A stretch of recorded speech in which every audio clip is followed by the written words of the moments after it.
Hey everyone! In this video, I'll show you how to download a full YouTube playlist quickly and easily. First, open Google Chrome on your computer. Now go to YouTube. And if you haven't already, log into your account.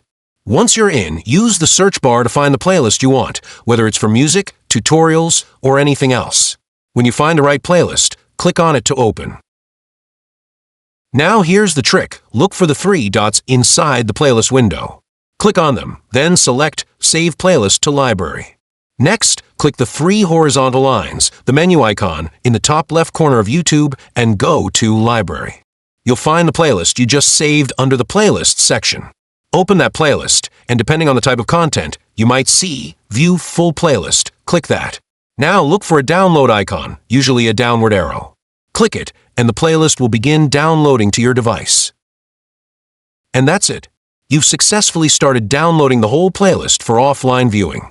If you found this helpful, don't forget to like, subscribe, and drop a comment if you have any questions.